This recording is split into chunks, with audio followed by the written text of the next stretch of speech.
Time 20 जुलाई 2019 का था जब एक घर में पुलिस वाले पहुंचते हैं और वहां पर मौजूद एक लड़की को अपनी हिरासत में ले लेते हैं। और उसी टाइम जब पुलिस वाले उसे अपने साथ इंटेरोगेशन के लिए पुलिस स्टेशन लेकर जा रहे थे तो उसी टाइम उस लड़की ने ये बात कही कि जनाब जरा आराम से, मेरे पास आप लोगों के लिए कुछ है। जिसके बाद पुलिस वाले यही पूछते हैं कि अब तुम क्या हमारे लिए लेकर आओगी, और उसके साथ एक लेडी पुलिस ऑफिसर को भेज देते हैं। वो लड़की अपने साथ लेडी पुलिस ऑफिसर को लेकर अपने घर के बाहर दूसरी तरफ जाने लगती है, सड़क के पार, और वहां से कुछ ही देर बाद वो वापस लौट आती है। वो पुलिस वाली जो कि उसके साथ गई थी वो काफी ज्यादा इस टाइम डरी सहमी हुई थी, क्योंकि ये लड़की अपने साथ कुछ और नहीं जबकि एक सिर लेकर आई थी। वो अपने कंधे पर एक सिर रखकर वापस पुलिस वालों के पास आ पहुंचती है, और पहली नजर में देखने पर उन पुलिस वालों को भी ये लग रहा था कि मानो एक शरीर से इस लड़की को दो सिर उगाए हों। तो वो लोग कुछ पहले तो समझ नहीं पाए, लेकिन जैसे ही वो उसके नजदीक पहुंचती है तो पुलिस वालों को पता चलता है कि ये तो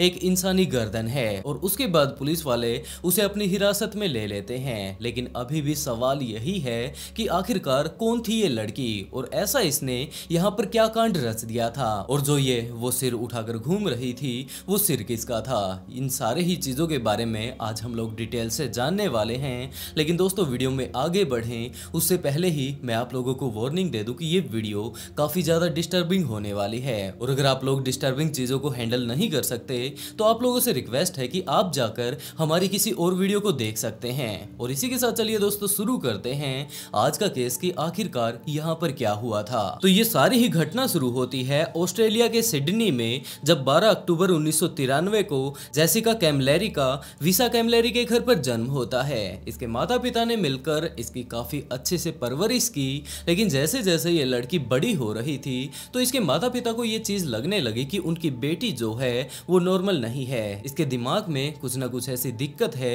जिसके चलते ये किसी भी काम को नॉर्मली तौर पर नहीं कर सकती। और नॉर्मली तौर पर उन लोगों ने इस चीज को पहचाना इस तरीके से कि वो आम तौर पर किसी भी चीज को आसानी से समझ नहीं पाती थी, उसे पढ़ने लिखने में काफी ज्यादा दिक्कत आती थी, समझने में दिक्कत आती थी। और इसी तरह करते करते उसके माता पिता ने उसको मदद करने की कोशिश की कि जिस भी तरीके से हमारी बेटी ठीक हो जाए हम लोगों को इसकी मदद करनी चाहिए। और इसके तौर पर वो लोग उसकी पढ़ाई में उसकी मदद किया करते थे, आम बोलचाल की भाषा में भी उसे समझाने की कोशिश किया करते थे कि तुम्हें बेटा ऐसा नहीं करना है, जबकि ऐसा बोलना है, ऐसा किसी के साथ भी तुम्हें बर्ताव करना है। और इसी तरीके से जब उसके माता पिता उसे समझा रहे थे तो वो बड़ी हो रही थी, लेकिन इस चीज को समझने में कि जेसिका को मेंटली तौर पर कोई ना कोई प्रॉब्लम है उसके टीचर्स को देरी नहीं लगी। और टीचर्स को पता चल चुका है तो उसके नॉर्मली क्लास के दोस्तों को भी पता चल चुका था, और उसके जितने भी क्लासमेट थे उन सभी को पता चल जाता है। और उसके बाद वो अक्सर उसका मजाक उड़ाया करते थे।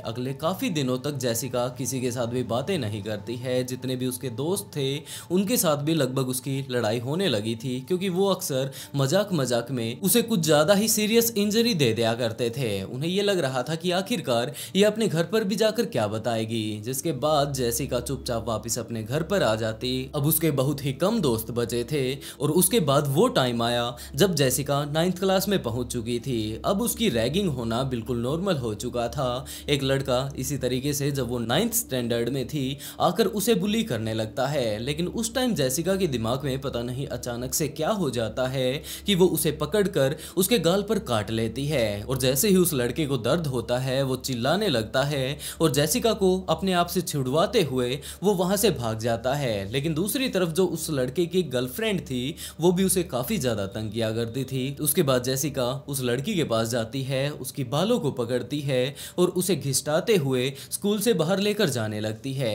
अब जेसिका को ये सारी ही चीजें करने में काफी ज्यादा मजा आया, और उसके अंदर जो इतने दिनों से स्ट्रेस भरा खड़ा था वो सारा का सारा स्ट्रेस वो बाहर निकाल देती है। उसके बाद वो काफी ज्यादा खुश अपने आप को महसूस करती है, और उसके बाद तो इन सारी ही चीजों का सिलसिला शुरू हो ही जाता है। वो अपने वापस घर पर आती है। यहाँ पर आने के बाद उसने सारी की सारी बातें अपनी माँ को बताई। उसकी माँ इस बात को लेकर काफी ज्यादा परेशान हो गई कि उसकी बेटी ने स्कूल में ये क्या कांड कर दिया है। उसके बाद वो स्कूल में जाती है, सारे के सारे बच्चों से जिन्हें की जेसिका अपने तरीके से पीट कर आई थी, उनके ऊपर अपना सारा गुस्सा निकाल कर आई थी, उनसे जाकर माफी मांगने लगती है। उसके टीचर्स से वो मिलती है, और उसके टीचर्स समझ सकते थे इस बात को कि ये सारे ही बच्चे मिलकर इसे कितना ज्यादा बुली करते हैं। हो सकता है आज उसे गुस्सा आ गया होगा, लेकिन अगर हम लोग इस लड़की को समझा देते हैं तो आगे से ये ऐसा कुछ भी नहीं करेगी। और यही सारी चीजें उसके पेरेंट्स हुए, उसके टीचर हुए, जेसिका को समझा देते हैं। लेकिन जेसिका को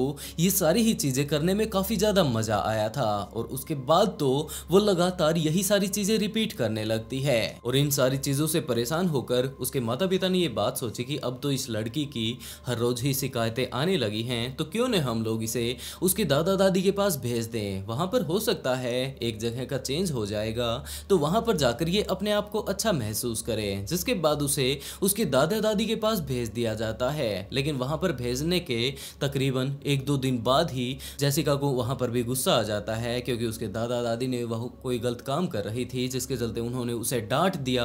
और उसके बाद जेसिका को इतना ज्यादा गुस्सा आया और अब तो उसे पता चल चुका था कि उसे अपना गुस्सा किस तरीके से निकालना है। जिसके बाद वो अपनी दादी के पास जाती है और उनके बाल पकड़कर उन्हें घिसटाते हुए घर से बाहर लेकर जाने लगती है। उसकी दादी बहुत ज्यादा घबरा चुकी थी, क्योंकि उनके अंदर इतनी जान नहीं थी कि वो एक टीनेज लड़की से स्ट्रगल कर पाए। और इसी बीच बचाव करने के लिए उसके दादू आते हैं। उसके दादू ने आकर उसकी दादी को उससे दूर कर दिया और उसे बचा लिया। और दूसरी तरफ वो लोग उसके माता पिता के पास भी कॉल कर देते हैं कि तुम्हारी बेटी ने कुछ इस तरीके का यहाँ पर कांड किया है। उसकी माँ काफी ज्यादा परेशान हो जाती है और उसके माता पिता ने ये डिसाइड किया कि हम लोगों को इस लड़की को वापस यहीं पर लाना होगा। जिसके बाद जेसिका के माता पिता ने ये डिसाइड किया कि ये लड़की बाहर छोड़ने के लायक नहीं है। जिसके बाद वो लोग उसे वापस बुला लेते हैं, लेकिन यहाँ पर आने के बाद भी वो अपनी सारी की सारी उन्हीं हरकतों को यूं की यूं बरकरार रखती है। अब उसका स्कूल जाना बंद हो चुका था, उसे पूरा दिन ही घर पर रखा जाया करता था।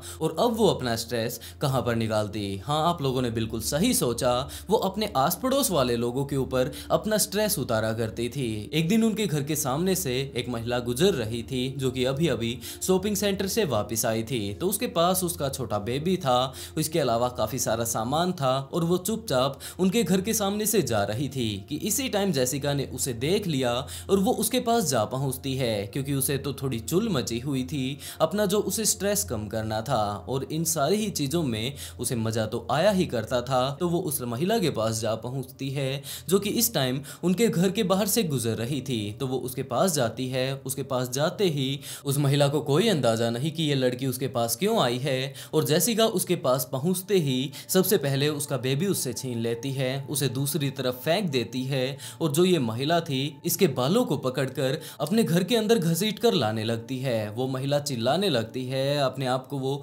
नहीं संभाल पा रही थी। दूसरी तरफ उसका ध्यान अपने बच्चे के ऊपर भी था, जिसे कि इस अनाड़ी लड़की ने दूसरी तरफ फेंक दिया है। और कुछ ही देर बाद उनके सारे के सारे पड़ोसी इकट्ठा हो जाते हैं। जेसिका की माँ घर से बाहर आती है, उस लड़की को छुड़वाती है। और जब उस बच्चे को जाकर संभाला गया तो पाया कि इसे तो काफी सारी चोटें आई हैं। वो महिला इन सारी ही चीजों के बारे में जेसिका की माँ को बोलती है, लेकिन जेसिका की माँ ने उस लड़की को भी यही बताया कि बेटा ये कुछ इस तरीके से दिमाग से पैदल है। और जब ये सारा ही मामला यहाँ पर चल रहा था तो किसी ने पुलिस वालों के पास भी कॉल कर दिया और पुलिस वाले भी यहाँ पर आ चुके थे। और उसके बाद जेसिका की माँ ने पुलिस वालों को बताना शुरू किया कि जनाब इसका दिमाग में कुछ ना कुछ दिक्कत है, यही कारण है कि ये अक्सर इस तरह के कांड करती रहती है। और अब तो पुलिस वालों की भी जेसिका से जान पहचान हो चुकी थी। उन्हें पता था, क्योंकि वो लोग पहले भी इसी तरह के कांडों के चलते यहाँ पर पहले भी आ चुके थे। तो अब पुलिस वालों को भी यही लग रहा था कि आप लोगों को मैडम इसे अंदर ही रखना चाहिए, इसे बाहर बिल्कुल भी नहीं निकालना चाहिए, क्योंकि पुलिस वालों को जेसिका के बारे में सब कुछ पता था। और इसी तरीके से ये मामला वहीं पर रफा दफा कर दिया जाता है और उस बच्चे को और उसकी माँ को हॉस्पिटल पहुंचा दिया जाता है। अब जेसिका को पूरा का पूरा दिन घर के अंदर ही रखा जाया करता था, जिसके बाद वो घर के अंदर बोर होने लगती है। और अब उसने अपना टाइम पास करने का एक नया तरीका खोज निकाला था, और वो था उसका जो मम्मी का मोबाइल था उसे उठाना और उसमें किसी भी रैंडम नंबर को कॉल कर देना। और उसके बाद जो भी बंदा सामने फोन उठाया करता था उसे इस चीज से कोई मतलब नहीं था कि सामने वाला व्यक्ति जिसने फोन उठाया है वो कोई लड़की है, कोई लड़का है या फिर कोई आदमी है। जस्ट उसका यही टारगेट हुआ करता था कि सामने वाला बंदा किसी न किसी तरीके से उसका फोन उठा ले। और जैसे ही वो उसका फोन उठाता तो वो उसे काफी सारी धमकियां देने लगती। वो ये बात कहती कि आज रात वो उसके घर पर आने वाली है और उसे जान से वो मार डालेगी। इस तरीके के के अननोन नंबर से बातें सुनकर वो बंदा काफ़ी ज़्यादा घबरा जाता।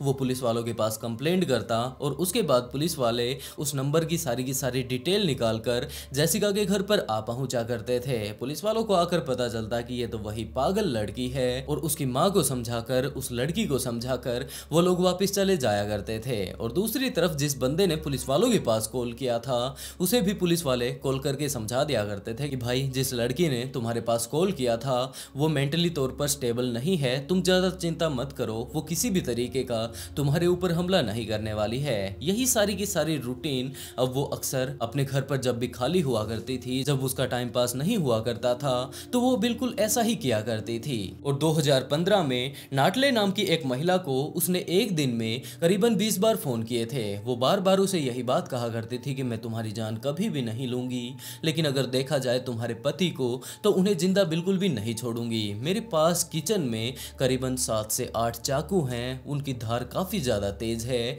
और एक दिन ऐसा आएगा जब मैं तुम्हारे पति के सिर को उनके धड़ से अलग कर दूंगी। वो महिला बहुत ज्यादा घबरा चुकी थी। वो पुलिस वालों के पास कॉल करती है। पुलिस वाले यहाँ पर आकर इन्वेस्टिगेशन करके उस महिला के पास कॉल करते हैं कि मैडम आप चिंता बिल्कुल भी मत कीजिए, ये लड़की दिमाग से पैदल है। और जेसिका पैदल तो सच में ही थी, क्योंकि वो दिन देखती ना रात देखती, वो उस महिला के पास कॉल कर दिया करती थी। एक बार तो उसने दिन में 20 बार उसे कॉल किया था। सारी की सारी चीजें वो बता रही थी कि अब तुम्हारे पति जॉब पर गए हुए होंगे, लेकिन शाम तक वो वापस घर पर नहीं आएंगे, जरा संभल कर रहना। इसी तरीके से वो अगले काफी दिनों तक उसे डराती है। और इन सारे फोन कॉल रिकॉर्ड्स में भी अगर देखा जाए उसके फोन करने के रिकॉर्ड को, तो वो एक मैथ्यू नाम के बंदे के साथ थी जिसको कि उसने 1 साल तक परेशान किया था। और जो वो उसके पास फोन किया करती थी उसमें भी एक दिन तो उसने हद ही कर दी। उसने करीबन 100 के आसपास मैथ्यू के पास कॉल किए और हर बार ही वो यही बात कहा करती थी कि मैं तुम्हें जिंदा नहीं छोड़ूंगी, तुम्हारे गले को मैं तुम्हारी धड़ से अलग कर दूंगी, मैं तुम्हें काट डालूंगी, मेरे पास काफी सारे चाकू हैं, चाकुओं की कोई कमी नहीं, मैं तुम्हारे पास आऊंगी, तुम्हें जान से मैं मार डालूंगी, काफी बुरे तरीके से मैं तुम्हें मारूंगी, तुम्हारे शरीर के छोटे छोटे हिस्से करके शहर के अलग अलग हिस्सों में मैं फेंक दूंगी। इसी तरीके से मैथ्यू भी घबरा जाता है। उसके बाद वो पुलिस वालों के पास कॉल करता है और पुलिस वाले भी समझाते हैं कि भाई वो पागल लड़की है, तुम उसकी बातों पर बिल्कुल भी ध्यान मत दो। और मैथ्यू को जब इस बारे में पता चलता है तो वो वापस जेसिका को ये बात कहता है कि चलो ठीक है, तुम मुझे मारने तो वाली हो, लेकिन तुम मुझे मारने के लिए कब आ रही हो, क्योंकि मैं काफी ज्यादा दूर तुम्हारे शहर से रहता हूँ, तुम यहाँ तक कभी पहुंच ही नहीं पाओगी, और अगर पहुंच भी जाती हो तो ज्यादातर टाइम मैं अपने घर से बाहर ही रहता हूँ, तुम आखिरकार मुझे ढूंढोगी कैसे। और उसके बाद जेसिका को काफी ज्यादा और गुस्सा आ जाता है और वो उसे बद्दुआ देने लगती है। वो ये बात कहती है कि भले ही मैं तुम तक ना पहुंच पाऊं, लेकिन भगवान करे तुम्हें कैंसर हो जाए या फिर कोई और लाइलाज बीमारी हो जाए जिसका कि कभी इलाज हो ही ना। और वो सोते टाइम, उठते टाइम, दोपहर को जब भी वो लंच किया करता था, कभी भी उसके पास कॉल कर दिया करती थी। और उसके बाद तो मैथ्यू को भी उसकी आदत पड़ जाती है। और 2018 आते आते जब इसी तरह की उसकी हरकतें चलती जा रही थी, पहले तो उसकी माँ ने ये बात सोची थी कि आगे चलकर हो सकता है ये ठीक हो जाए, लेकिन जब उसकी बीमारी यूं ही बढ़ती जा रही थी तो उसने डॉक्टर के पास कॉल किया, उसका अच्छे से पूरा का पूरा चेकअप वगैरह करवाया। और उसमें ये बात आती है कि इसे इस तरह की एक बीमारी है जिसमें कि ये अपने आप पर कंट्रोल नहीं रख पाती, ये हद से बाहर हो जाती है, आपे से ये बाहर हो जाती है और उसके बाद ये लोगों को गालियां देने लगती है। और जरा संभल कर रहिएगा, अगर इसका गुस्सा हद से ज्यादा बढ़ जाता है तो ये किसी को नुकसान पहुंचाने में भी नहीं झिझकेगी। इसी तरीके की सारी जब उसकी रिपोर्ट तैयार हो चुकी थी तो अब उसकी दवाइयाँ वगैरह चलने लगती हैं। अगले लगभग 1 साल तक वो दवाई खाती है और उसके बाद जेसिका की माँ ने उसके अंदर बदलाव भी देखे। अब उसकी बेटी ठीक होती जा रही थी और एक टाइम ऐसा भी आया जब जेसिका का ये कहना था कि वो पूरे तरीके से ठीक हो चुकी है, अब उसे बिल्कुल भी गुस्सा नहीं आता है और अब वो ये गोलियां छोड़ना चाहती है, क्योंकि गोलियां खा खा कर उसका काफी ज्यादा बुरा हाल हो चुका है। वो थक चुकी है ये गोलियां खा खा कर और अब ये आगे उन गोलियों को नहीं खाना चाहती। उसकी माँ इस चीज को लेकर काफी ज्यादा खुश थी कि उसकी बेटी ठीक हो चुकी है और अब वो इन दवाइयों को भी छोड़ना चाहती है। और उसके बाद उसकी दवाइयाँ बंद करवा दी जाती हैं, लेकिन जब से इसकी दवाइयाँ बंद करवाई गई थी इसके अंदर दोबारा से वही सारे के सारे कंडीशन आने लगे थे। ये बार बार लोगों के पास कॉल किया करती थी, कॉल करके उन्हें धमकाया करती थी, उसी तरह के काम ये किया करती थी। तो जेसिका की माँ माँ को ये लगने लगा कि इसे उसकी ये दवाइयाँ बंद नहीं करवानी थी, तो हमें एक बार डॉक्टर को बुला लेना चाहिए और उसके बाद जब इसका पूरा का पूरा ट्रीटमेंट कंप्लीट हो जाएगा उसके बाद ही अगली बार हम लोग इसकी दवाइयाँ बंद करवाएंगे। लेकिन अब की बार ट्रीटमेंट करवाने के लिए जेसिका तैयार नहीं थी और ना ही वो गोलियां खाने के लिए तैयार थी। इसी तरीके से ये सारे के सारे कांड वो लगातार करती जा रही थी, लोगों को परेशान करने वाला।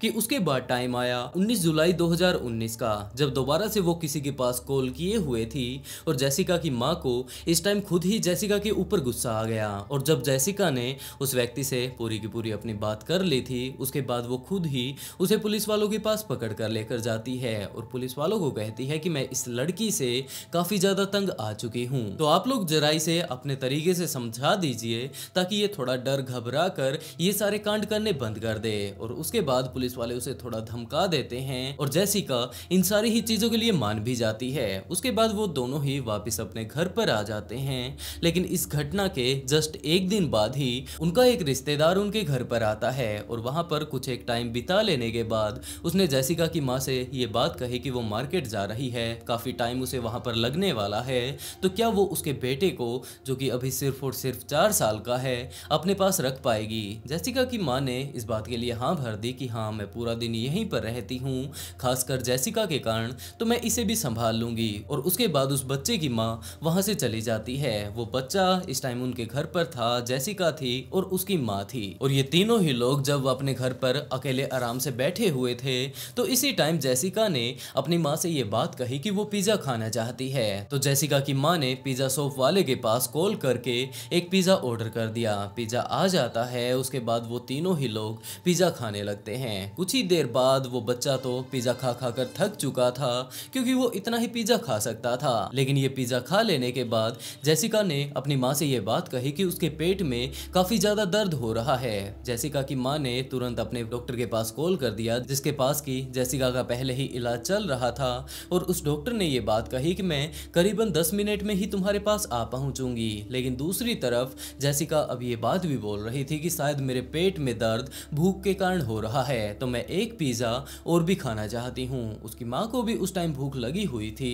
तो उसकी माँ ने यही बात कही कि मैं दूसरा पिज्जा भी ऑर्डर कर देती हूँ। लेकिन अब जेसिका ये बात कहती है कि आपने जो पिज्जा मंगवाया था वो इतना अच्छा नहीं था, तो मैं अब की बार खुद पिज्जा ऑर्डर करने वाली हूँ और एक एक चीज पिज्जा बनाने वाले को मैं समझाने वाली हूँ। तो वो खुद ही पिज्जा शॉप वाले के पास कॉल कर देती है और उसके साथ वो अगली काफी देर तक बातें करती रहती है। इसी बीच उसकी वो डॉक्टर भी वहां पर आ चुकी थी और वहां पर आकर वो वेट करने लगती है कि कब ये लड़की पिज्जा बॉय के साथ बातें करना बंद करेगी। उसके बाद वो उसका पेट चेक करेगी और पता कर पाएगी कि आखिरकार इसके पेट में दर्द क्यों हो रहा है। लेकिन डॉक्टर के आने के बाद भी करीबन आधे घंटे तक जेसिका उस पिज्जा वाले के साथ ही बात करती रहती है। लगातार वो उसके साथ बातें कर रही थी और आखिर में वो डॉक्टर यही बात कहती है कि मैडम शायद इसे और ज्यादा टाइम लगने वाला है और मैं इमरजेंसी में काफी सारे मरीज छोड़कर यहाँ पर आई हूँ। अगर अभी भी इसके पेट का दर्द ठीक ना हुआ हो तो आप इसे वहीं पर ले आइएगा। जेसिका की माँ इस बात के लिए भी राजी हो जाती है क्योंकि डॉक्टर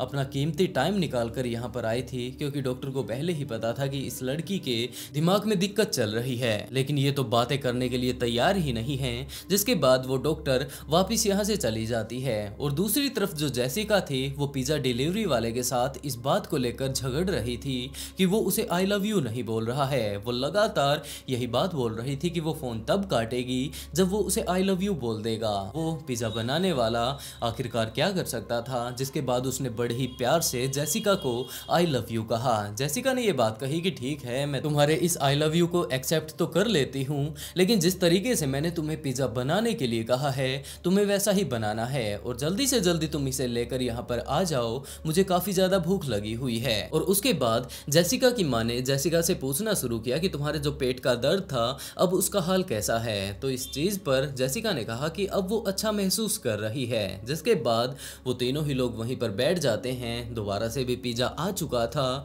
और वो लोग आराम से बैठकर पिज्जा खा रहे थे। पिज्जा खाते टाइम जेसिका की माँ ने जो बच्चा इनके घर पर आया हुआ था उसे भी पूछना शुरू किया कि बेटा तुम और पिज्जा खाना चाहोगे या नहीं। तो उस बच्चे ने इस बात से इनकार कर दिया। तो जेसिका की माँ ने कहा कि थोड़ा खा लो, जिस तरीके की छोटे बच्चों से प्यारी सी जिद की जाती है। लेकिन इस चीज को देखकर जेसिका को अच्छा नहीं लगता है। वो अपनी माँ को देखकर ये बात कहती है कि माँ, मुझे लगता है कि आप मुझसे ज्यादा इससे प्यार करती हैं। और इस चीज पर जेसिका की माँ ने जेसिका को धमका दिया कि आखिरकार तुम ये किस तरीके की बातें कर रही हो, ऐसा कुछ भी नहीं है। तो जेसिका ने ये बात कही कि चलो ठीक है, मैं इस बात को मान लेती हूँ, लेकिन दूसरी तरफ मेरा अब फोन करने का टाइम हो चुका है, तो मुझे जाकर फोन कर लेना चाहिए। वो जाकर दोबारा से लोगों को यूं ही तंग करने लगती है। और दूसरी तरफ जेसिका की माँ उसकी बड़ी बहन के पास कॉल करती है, जिसकी कि अब शादी हो चुकी थी और वो इसी शहर में दूसरी जगह पर रहा करती थी। वो उसे फोन करके ये बात कहती है कि लगातार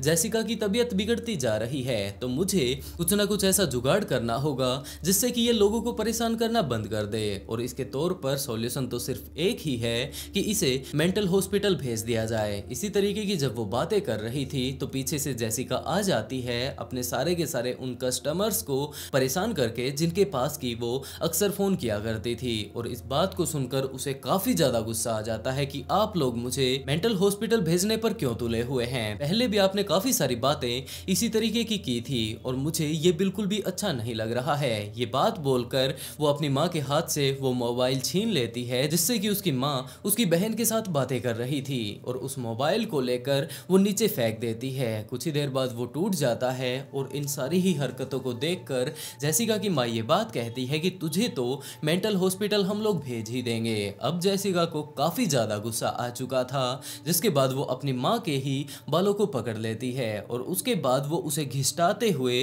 रसोई में लेकर जाती है। अब वो उसकी माँ चिल्ला रही थी कि वो उसे छोड़ दे, लेकिन दूसरी तरफ जो छोटा बच्चा था वो भी इन सारी चीजों को देख रहा था। और इस टाइम जेसिका अपनी माँ को रसोई में ले जाकर उसकी छाती पर बैठ जाती है और ये बात अपनी माँ से कहती है कि माँ, आपने काफी बार मुझे ये बात कहते हुए सुना होगा कि मैं उन लोगों को मार दूंगी, इस तरीके से मैं मारूंगी, मैं उनका गला काट दूंगी। अभी तक आपके दिमाग में शायद ये सवाल चल रहे होंगे कि मैं उसे किस तरीके से मारने वाली हूँ। जरा देखिए, मैं आपको वो सारी ही चीजें डिटेल से दिखाने वाली हूँ। जिसके बाद वो ऊपर जो काफी सारे उसके चाकू रखे हुए थे रसोई में, उन्हें नीचे उतार लेती है और उसके बाद उनमें से एक चाकू उठाकर अपनी माँ के गले पर एक तरफ से दूसरी तरफ लेकर जाने लगती है। वो चाकू का कोना उसकी माँ के गले पर लगाकर घुमा रही थी और ये बात कह रही थी कि मैं बिल्कुल आपको इसी तरीके से मारने वाली हूँ, आप उसके बाद मैं देखती हूँ इस तरीके से मुझे मेंटल हॉस्पिटल भेजते हैं। ये बात बोलते बोलते जब वो उसके चाकू को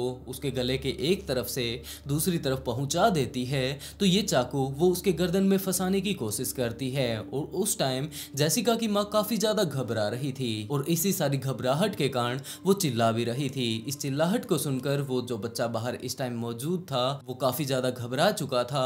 वैसे भी वो बेचारा सिर्फ और सिर्फ 4 साल का था, जिसके चलते वो ज्यादा कुछ तो नहीं कर सकता था, लेकिन फिर भी वो बच्चा बाहर नहीं रहता है। जबकि वो अंदर आता है और जिस आंटी के पास उसकी माँ उसे छोड़कर गई थी उसे बचाने की कोशिश करता है। इस टाइम जेसिका को अगर देखा जाए तो वो चाकू वो अपनी माँ के गले में इस टाइम ठोसने की कोशिश कर रही थी और इस खून खराबे को देखकर वो बच्चा काफी ज्यादा घबरा जाता है और उसके साइड में ही जो एक चायदान रखा हुआ था उसे उठाकर वो जेसिका के सिर पर मारने लगता है। जेसिका को अब काफी ज्यादा गुस्सा आ चुका था इस लड़के के ऐसे कारनामों को देखकर, जिसके चलते वो एक चाकू को उठाती है और उस लड़की की तरफ घुमा देती है। जब उस चाकू को उस लड़के की तरफ उसने घुमाया था तो वो लड़का इतनी दूरी पर था कि वो चाकू पूरे तरीके से तो उसके गले पर नहीं लग पाया, जबकि उस चाकू ने उस बच्चे के गाल को काफी हद तक काट दिया था। वो लड़का अब काफी ज्यादा घबरा चुका था, उसे खुद चोट लग चुकी थी। बेचारा सिर्फ और सिर्फ 4 साल का ही तो था,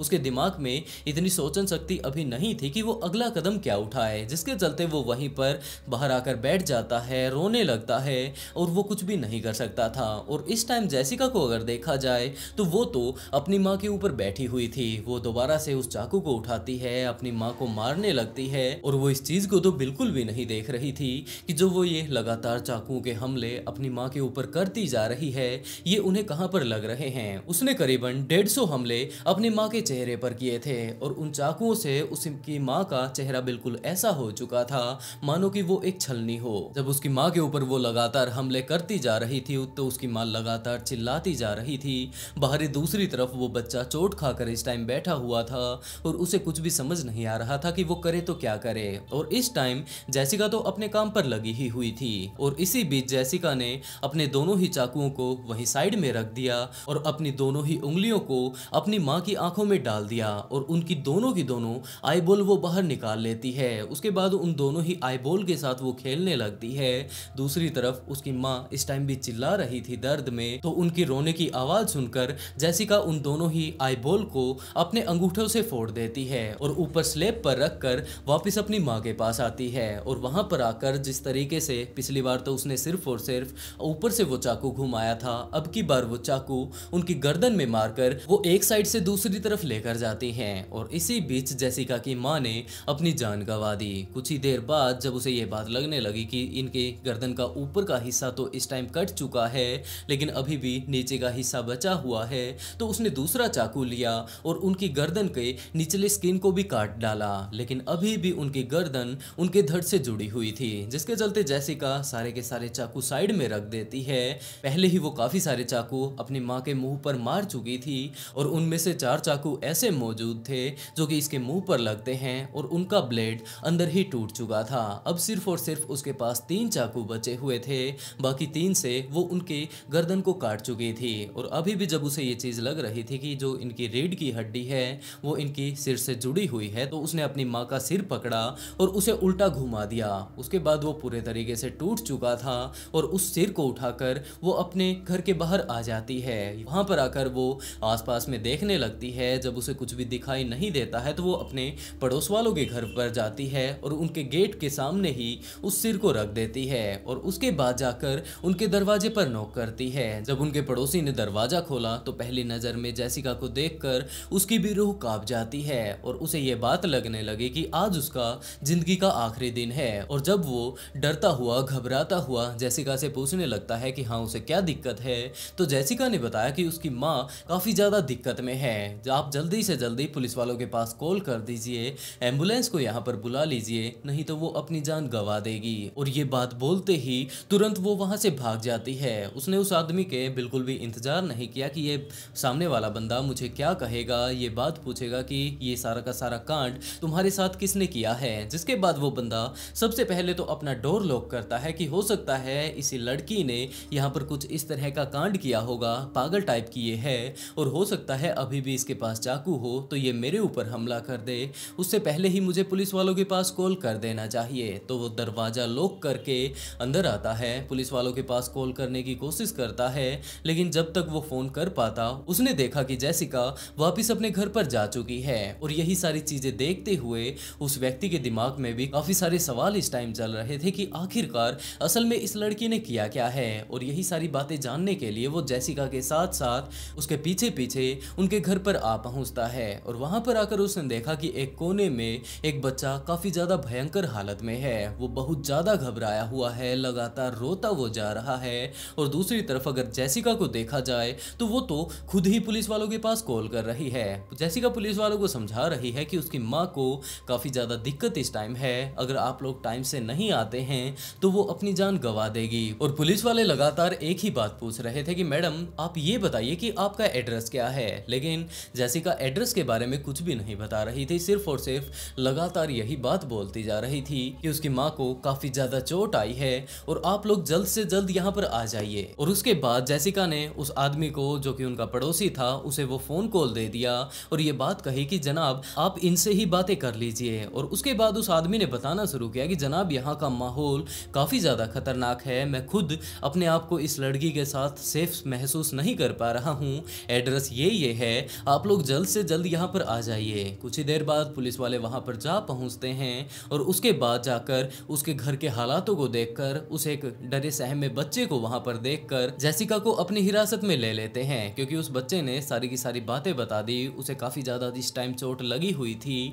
लेकिन पुलिस वालों को उसने ये बता दिया कि आखिरकार इन सारे ही कारनामों को यहाँ पर अंजाम किसने दिया है। और उसके बाद जेसिका ने बताना शुरू किया कि जनाब मैं सिर्फ और सिर्फ अपने आप को बचाने की कोशिश कर रही थी, मेरी माँ मेरे ऊपर हमला कर रही थी और अपने आप को बचाने के चक्कर में यहाँ पर ये सारा का सारा कांड हो गया। पुलिस वालों ने जेसिका को देखा जिसके की शरीर पर कोई भी चोट का निशान नहीं था और दूसरी तरफ जब उसकी माँ को जाकर देखा तो पुलिस वालों ने पाया कि इनके शरीर पर करीबन 150 के आसपास वार किए गए हैं और उनमें से भी 40 से 50 वार जो हैं उनके हाथों पर किए गए थे, क्योंकि वो अपने चेहरे को बचाने के लिए अपने चेहरे कैमरे के सामने अपने हाथों को अड़ा रही थी। यहाँ पर धड़ तो पड़ा था लेकिन सिर अभी भी गायब था, जिसके चलते पुलिस वाले सबसे पहले तो उसे अपनी हिरासत में ले लेते हैं और उसके बाद वहां से उसे लेकर जाने लगते हैं। लेकिन इसी टाइम जेसिका ने कहा कि जनाब आप लोग थोड़ा वेट कीजिए, मैं अभी आपके लिए कुछ लेकर आती हूँ। जिसके बाद उन्होंने अपने एक लेडी ऑफिसर को उसके साथ भेजा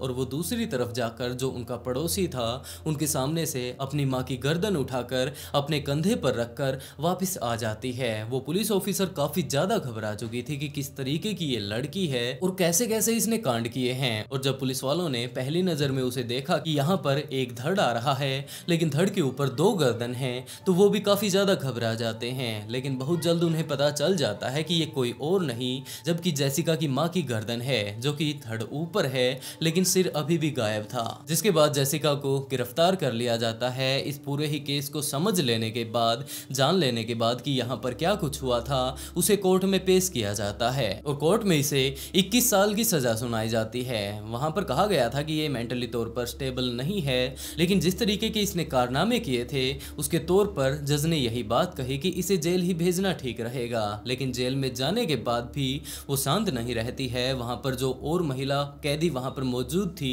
उन्हें वो तंग करने लगती है। किसी भी महिला कैदी के वो पकड़कर बाल खींचकर कहीं पर भी वो चली जाया करती थी। और एक टाइम तो ऐसा भी आया जब उन्हें नहाने के लिए गर्म पानी दिया जाया करता था। वो गर्म पानी वो अपने साथ में मौजूद एक दूसरी महिला कैदी पर डाल देती है और गर्म पानी पड़ने के कारण उस महिला की भी काफी ज्यादा बुरी हालत हो जाती है। उसे तुरंत हॉस्पिटल भेजा जाता है और बड़ी ही मुश्किल से उसकी जान बच पाती है। और उसके बाद जेसिका को एक अलग ही सेल में रखा जाने लगा जहां पर कि उसके अलावा और कोई भी नहीं हुआ करता था और आज भी वो जेल में ही है। वैसे दोस्तों आज के लिए बस इतना ही। आज की स्टोरी आप लोगों को कैसी लगी कमेंट बॉक्स में जरूर बताइएगा। अगर अच्छी लगी हो तो वीडियो को लाइक कर ऑफ बीट पॉडकास्ट को सब्सक्राइब जरूर कर लें, क्योंकि इसी तरह के काफी सारे ट्विस्टेड केस मैं यहाँ पर लेकर आता रहता हूँ। और इसी के साथ दोस्तों आज का शाउट आउट स्माइलिंग ब्रेव को and write beautiful comment to get a shout out in next video. बहुत जल्द मिलते हैं एक और नए ट्विस्टेड केस के साथ।